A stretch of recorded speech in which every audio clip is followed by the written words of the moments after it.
দুনিয়ায় বসবাস করে, আল্লাহ যেন সেইভাবে বসবাস করার তৌফিক দেয়।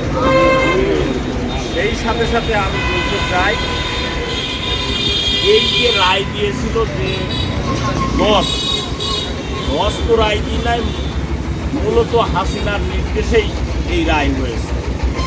এখন একটা গুলির খোসাও তো পাওয়া যায়নি, কোনো আলামত নাই, কিন্তু অন্যায় করে এই 52 জনকে, তার ভিতরে 9 জনার ফাঁসি, আপনার 12 জনার যাবজ্জীবন, 13 জনের যাবজ্জীবন, আর 10 বছর অন্যদের। এত বড় জুলুম বোধহয় দেশের আর অন্য কোনো জায়গায় বিচারের নামে এই অবিচার, এমনভাবে প্রহসন, এমন আর ভয় নাই।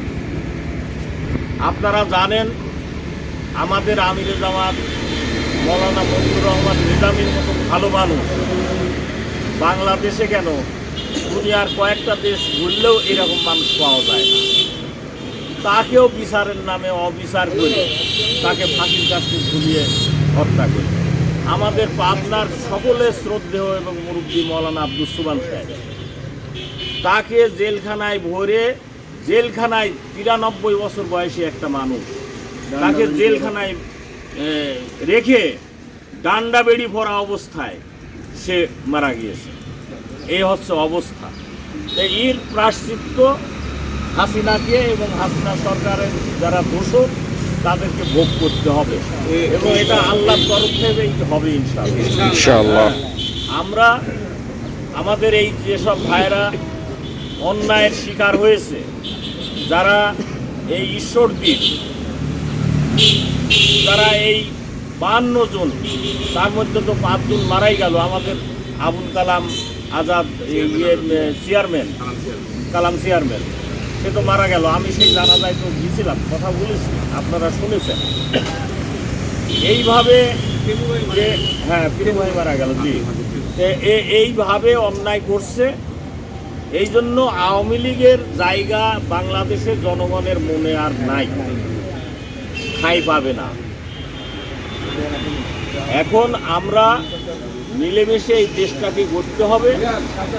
আর যারা অত্যাচারের শিকার হয়ে ক্ষতিগ্রস্ত হয়েছে, আমি এবং আমার দলের পক্ষ থেকে তাদের সমবেদনা জানাচ্ছি। আর সেই সাথে সাথে আর্থিকভাবে যদি কোনো সুযোগ সুবিধা আসে, তাহলে আল্লাহ চাইতে আমি বোঝানোর চেষ্টা করব। আমার জন্য দোয়া চাই, আমার সংগঠনের জন্য আপনাদের কাছে দোয়া চাই। আল্লাহ আমি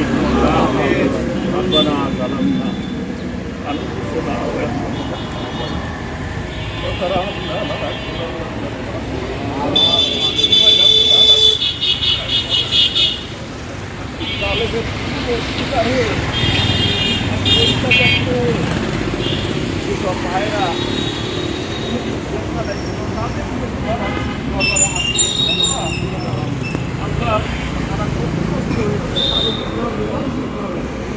তুমি তো আমাদের মালিক, তুমি তো আমাদের প্রভু। আমরা, তুমি এদেরকে সুস্থতা দান করো, এদের পরিবারের যে সব ক্ষতি হয়েছে ব্যবস্থা করো। আল্লাহ, এই জালেমের হাত থেকে দেশবাসী রক্ষা পেয়েছে, এই জালেম যেন আর কোনোদিন বাংলাদেশে ঠাঁই না পায়, তুমিই তার ব্যবস্থা নিও। আল্লাহ, তুমি আমাদের পরিবারগুলিকে, পরিবারের উপরে তুমি রহমতের চাদর দিয়ে আচ্ছাদিত করে দাও। আল্লাহ, তোমার রহমতই আমরা কামনা করছি।